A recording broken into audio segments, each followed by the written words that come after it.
Hello and welcome to the France 24 interview. I'm Eduardo Cue. Each passing day brings a new crisis to Egypt, with the country increasingly divided into what appears like two irreconcilable camps. Recent events, such as the arrest of the Muslim Brotherhood Supreme Guide Mohamed Badie, indicate that the military rulers are determined to break the Brotherhood, and reconciliation appears impossible, at least for the moment.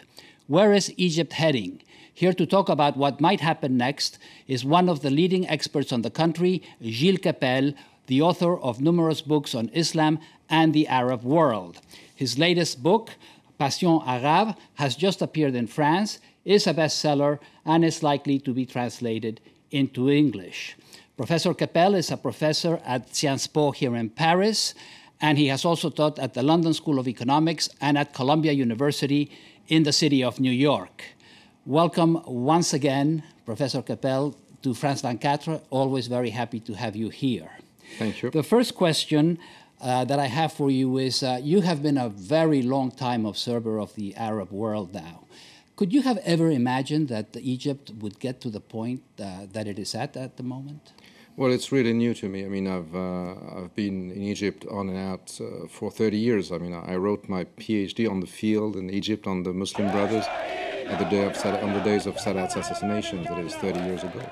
And I think that no one, even the Egyptians, could have imagined that the country would be split in the middle like it is today. What is very striking is that, people I know in Egypt, friends of mine, speak of people in the other camp with such hatred that I've never heard before.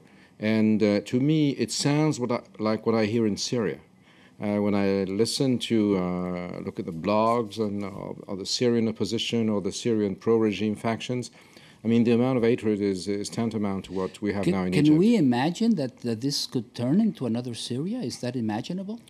Well, Egypt is not Syria because there is definitely far more homogeneity in the fabric of the Egyptian people. In Syria, as is the case in Lebanon or in Iraq, in the Levant countries, you have divisions that are of a denominational nature, ethnic, national nature, Kurds against Arabs, Sunnis against Shias or Alawis, Christians against Muslims, so on and so forth.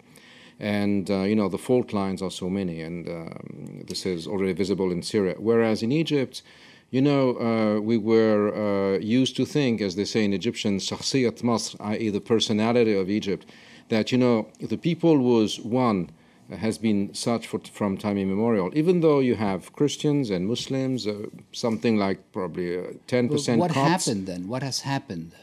Well, I believe that, we have to understand that we have to go back to the revolution and particularly to Mohamed Morsi's election. I was there, and the book, which is a diary, is in Egypt, takes place, among other things, on the day of the second round of the election of Mohamed Morsi on the 16th of June 2012, where I was in the Fayoum province and other places in the ballot booths and so on and so forth. And what was very striking was that people in Egypt voted for Morsi, who won by a slight majority, but a majority nevertheless, so it was valid, because they were hostile to the military regime, to Mubarak's regime. And, Morsi got the votes of his own crowd, of the Muslim Brothers, or the Islamists, but he also got a significant amount of votes from Democrats, liberals, socialists. People who maybe did not believe that he would go very far, or as far as he did go. They voted for him because they voted against his competitor, General Ahmed Shafiq, who was Mubarak's last prime minister. And then, probably from December 2012 onwards, when it became clear to many Egyptians who had voted for Morsi that he was trying to control power, not only for himself, but from the very brotherhood that he represented, that the brotherhood was sort of infiltrating the state system. When people, whether or not it's true, but people were convinced of that, then there was this split, and a significant amount of his electorate turned their backs against him. And I believe that this is what's made it for the June 30th significant demonstrations, that were the sort of the biggest demonstrations in Egyptian history ever. There were more people in the streets than for the downfall of Mubarak, even though, the military said there were 14 million people in the streets. This has to be taken with caution. Actually, as Morsi had gotten 13 million votes, they insisted on the fact that, with 1 million above that amount, it was legitimate to oust him, which of course was not the case. And then the generals ousted him on the July the 3rd.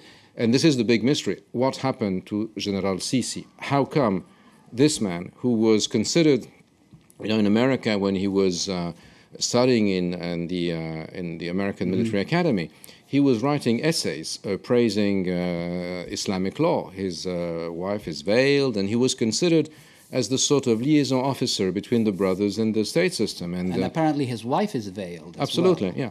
And so he was considered someone, who was brother or brotherhood compatible, if you want. And this is why Morsi appointed him as Minister of Defense and Chief of Staff when he ousted Marshal Tantawi, who had been the strong man after Mubarak's dismissal. And then something happened. I mean, as of now, it's still mystery. Why is it that General Sisi decided to oust the very president that had appointed him? History will tell, no doubt. We have some hints as of now, but no. Do you think that he is serious about moving Egypt towards democracy eventually? Well, to say the least, this is too early to say. What happened over the last week, and the death toll is unclear. I mean, it's as of now, we believe that it approximates at least 1,000 casualties. Definitely does not look like it paves the way to national reconciliation. I wanted to ask you about the reaction, the international reaction, especially that of the European Union and the United States. One has the impression that they don't really know what to do, that they're overtaken by events. In your opinion, what is the best attitude that the Western democracies can now take towards Egypt after the killing and after the repression? Well, the problem is that a country like the U.S., for instance, that had invested so much into Egypt, and Egypt had tilted towards the Western camp after 1970, and particularly after the Camp David agreement. Before that, it was a pro-Soviet. Nasser was a pro-Soviet country, right, an Eastern Bloc country. The U.S. has invested tremendous amount of energy, of money, of knowledge, of influence, or what have you, in Egypt to keep the country in the Western camp, if only because it was Israel's biggest neighbor and biggest enemy, and the Egyptian army became the sort of frontier keeper. But what should be done now?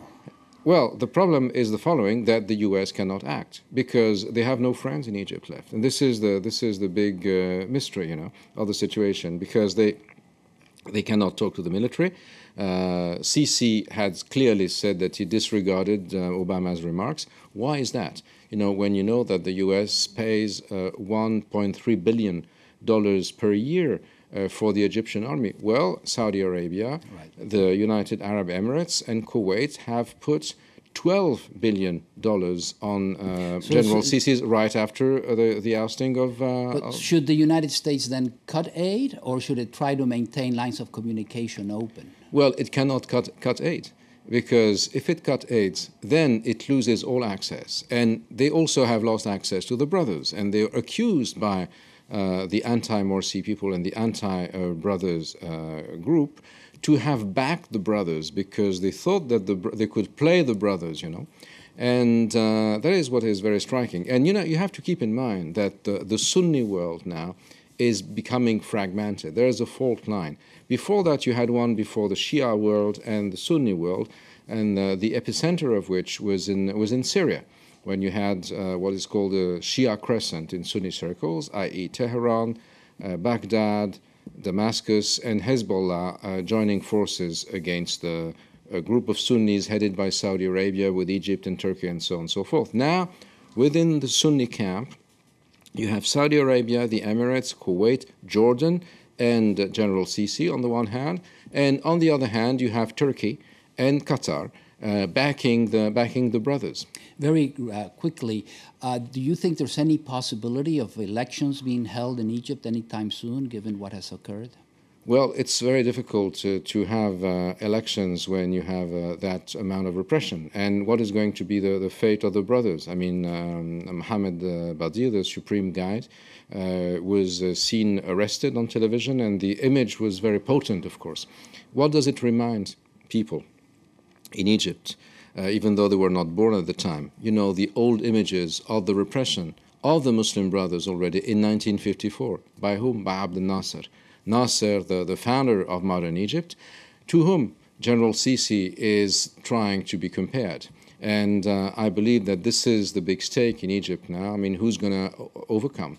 The army has might, but the brothers have a very strong organization. They are present everywhere, and they are not going to let go.